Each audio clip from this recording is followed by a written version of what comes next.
Assalamualaikum warahmatullahi wabarakatuh. Kembali lagi kawan di Legenda Catur Dunia. Kita masih mengulas satu game dari titel Tuesday Blitz edisi 18 Juli kemarin. Kita tadi siang sudah mengulas permainannya Dani Dupop yang diobrak-abrik pertahanannya oleh Alireza Firoza di sesi awal game terakhir kawan. Dan tadi saya sebut tidak ada Magnus Carlsen kawan di titel Tuesday Blitz edisi 18 Juli ini. Ternyata setelah saya scroll di bawah, ternyata Magnus Carlsen bermain di sesi awal. Dan posisinya nyungsip kawan di posisi ke-39. Magnus Carlsen ini mendapatkan 2 kali kekalahan di game ke-7 menghadapi Dani Dupop, dan pada game ke-10-nya kalah dari Jose Martinez Alcantara. Sedangkan pada game ke-11 Magnus Carlsen tidak bermain. Kita akan coba lihat permainannya Magnus Carlsen yang dikalahkan oleh Dani Dupop di game ke-7 kawan. Langsung kita ke papan analisisnya. Di game ini Dani Dupop pegang putih mengawali dengan pembukaan Inggris pion C4, dibalas Magnus Carlsen dengan pion A6, St. George defense lagi kawan. Pion G3 lanjut Dani Dupop, ada pion E6, setelah gajah G2 ada kuda F6, kuda F3, dan pion B5 tantang Magnus Carlsen. Untuk buka ruang juga bagi gajah kawan. Jika ada discover, berikan ancaman bagi benteng, benteng bisa naik atau blokade dengan pion C6, tak ada masalah bagi hitam. Memilih dengan pion B3, perkuat pion C4-nya, dan Carlsen gajah B7, rokade Dani Dupop, gajah E7, pion D4, langkah prinsipal untuk mendapatkan kontrol petak pusat kawan, rokade Magnus Carlsen. Setelah gajah B2, Carlsen counter attack dengan pion C5, membuat tantangan. Jika diterima kawan, maka gajahnya akan mempunyai diagonal yang lebih bagus daripada di petak E7 ini. Ditolak oleh Dani Dupop, tidak memberikan kesempatan gajah mempunyai posisi serang yang bagus. Dorong pion maju ke D5, membuat tantangan pertukaran pion, dan langsung diterima oleh Magnus Carlsen. Ada opsi juga bagi hitam kawan bermain dengan pion D6. Kosongkan area bagi pengembangan kuda ke petak D7. Kalaupun berlanjut baku hantam di petak E6, bisa kalian ambil balik menggunakan pion F. Lajur F semi terbuka kawan. Mungkin kuda C3 atau gajah H3 kawan dilanjutkan oleh putih. Pion ini bisa didorong maju, tak ada masalah. Kuda tetap opsinya berkembang ke petak D7. Kembali lagi ke langkah aslinya kawan. Magnus Carlsen memilih dengan langkah pion E pukul pion D5. Dan tidak langsung diambil balik kawan. Memilih dengan kuda ke H4. Kalian bisa langsung ambil balik. Mungkin terlihat pion ini jatuh. Tapi kalau dilanjutkan kawan, kalau ambil dengan kuda, kuda putih siap lompat ke petak E5. Discover kawan. Berikan pressure bagi kuda di petak D5. Kalau kuda pindah, gajah jatuh. Kalau di sini tadi pion diambil menggunakan gajah, sikat kuda F6 terlebih dahulu agar tidak ada yang memperkuat gajah di petak D5. Gajah jatuh, mungkin terlihat gajah juga bisa mendapatkan benteng. Menteri ambil gajah terang, ancam benteng juga. Kuda C6 di sini. Nah, di sini kalian mengembangkan kuda ke D2. Mungkin benteng kalian jatuh kawan, tapi kalian menang jumlah perwira. Oke, kembali lagi ke langkah aslinya. Memilih dengan langkah kuda H4, dan respon Carlsen adalah kuda E4 kawan, blokade diagonal terang, buka akses gajah, discover serangan pada kuda H4, dan Dani Dupop menukarkan gajah sikat kuda E4 ini kawan.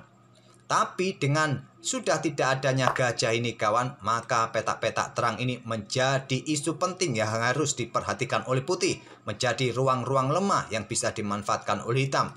Tadi di sini pion pukul pion juga bisa dilanjutkan oleh putih kawan, seperti ini pion C pukul pion D5. Kalau gajah hitam ambil kuda 4, kalian bisa mendapatkan kuda yang ada di petak E4.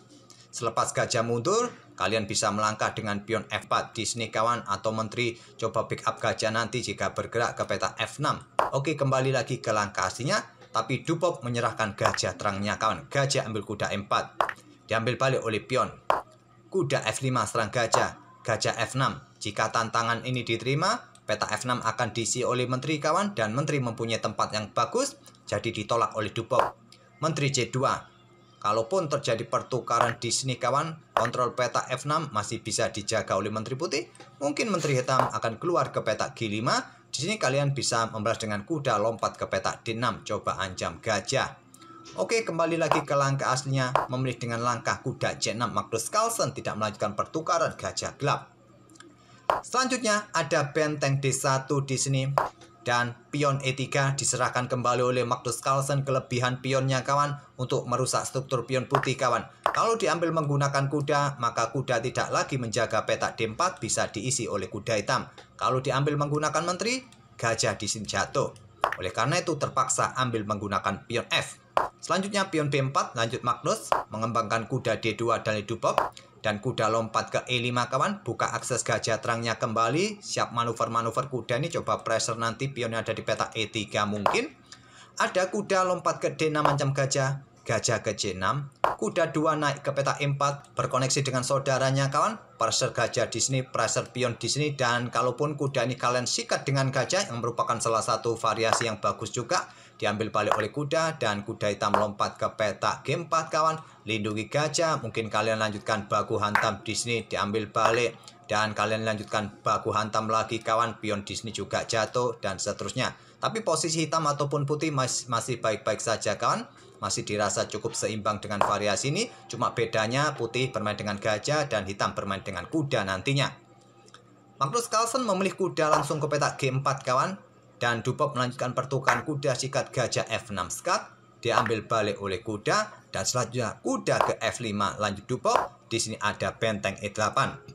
Dubov mengorbankan kudanya kawan, ambil pion G7, pilihan terbaik, diambil balik oleh raja. Posisi kuda F6 dalam posisi kena pin, dapat tekanan dengan benteng F1. Benteng E6 melindungi kuda. Ada pion E4 mengembalikan pion kawan atau korbankan pion yang ada di peta E4, berikan jalan bagi menteri kawan. Pion H6 kontrol peta G5, menteri keluar ke peta F4 memberikan tekanan lebih pada kuda F6, dan pion ini bisa diambil langsung kawan dengan gajah atau membuat langkah menunggu dengan pion A5, tapi Carlsen memilih dengan menteri E7. Benteng F2 diangkat ditumpuk di lajur F, benteng satunya menyusul nanti di peta F1. Dan di sini kawan, pion ini masih bisa diambil oleh gajah kawan. Tapi nanti juga jelas benteng F1. Magnus Carlsen memilih dengan benteng G8. Benteng AF1. Raja bergeser kawan, percuma juga untuk backup kuda. Kuda jatuh, gajah sikat kuda, F6 ancam menteri. Menteri mundur ke E8, ada pion E5. Pion D5 kawan, diambil menggunakan N pasen. Kalau menggunakan pion C, gajah ini juga lolos, ambil pion kawan, dipukul menggunakan N pasen. Ada benteng G6, gajah E7 menghindari ancaman, berkoneksi dengan pion, sekarang pion F6. Pion H3, langkah blunder dari Daniil Dubov ini memberikan kesempatan bagi Magnus Carlsen bermain remis. Tapi sulit kawan mencari langkah terbaik di posisi ini, apalagi kontrol waktu dari Magnus Carlsen tersisa 3 detik saja kawan. Langkah terbaik bagi putih pada posisi ini adalah menteri ini kawan ke peta F5, pin benteng di sini. Kalau ada benteng E5, tetap jaga pin-pinan kawan, menteri mundur ke peta C2. Tapi Dubov memilih dengan pion H3 memberikan kesempatan untuk mendapatkan remis. Tapi Magnus Carlsen melewatkan langkah itu kawan, menteri D7 pilihan Magnus Carlsen. Untuk mendapatkan remis kawan dengan benteng E4 untuk ancam menteri. Menteri bergerak ke peta F5, benteng ini bisa mondar-mandir kawan. Menteri bergerak ke sini, hanya mondar-mandir di dua peta ini kawan, karena menteri harus menjaga pion yang ada di peta G3 ini kawan. Jadi menteri harus mengepin benteng ataupun menjaga pion di peta F4, mondar-mandir seterusnya kawan. Kalau menteri ini meninggalkan pion 5 langkah atau 6 langkah berikutnya skakmat kawan. Oke, kembali lagi ke langkahnya. Magnus Carlsen, menteri D7. Raja naik ke H2, benteng E4. Menteri F5 menantang pertukaran menteri, diterima oleh Magnus Carlsen. Selanjutnya ada benteng ambil pion E2 skak, blokade oleh benteng, benteng G5. Benteng pukul benteng E2, benteng pukul benteng F5, lanjut Magnus Carlsen. Di sini ada benteng D2. Tuh, berikan dukungan bagi pionnya, didorong kawan. Blokade oleh gajah D7. Sekarang pion G4, benteng F3, ada raja G2 serang benteng. Benteng bergeser ke C3 dan gajah ambil pion F6. Sekarang Daniil Dubov untung 2 pion kawan. Dan kebetulan posisi pion hitam ini berada di peta gelap. Mudah untuk diserang nanti oleh Daniil Dubov. Di sini ada benteng E3.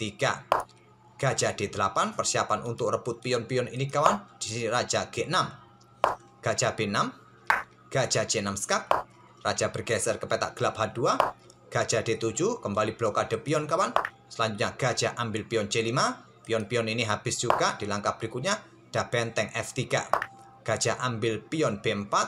Pion H5 tantak Magnus. Dan Magnus hanya menyisakan 1 pion kawan. Tapi Magnus belum mau menyerah. Sekarang kontrol waktu sedikit berbeda. Magnus Carlsen unggul 3 detik dari Daniil Dubov kawan.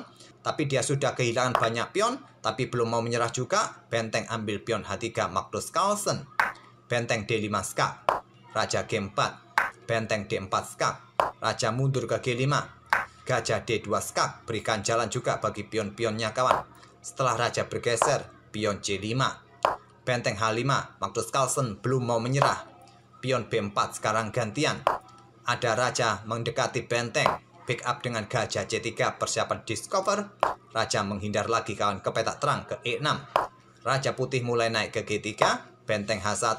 Sedikit saya percepat kawan, karena percuma juga di sini sudah sangat jelas posisi Magnus Carlsen dalam posisi kalah kawan. Setelah pion A3 ini sepertinya Magnus Carlsen kalah waktu kawan, kontrol waktunya jatuh.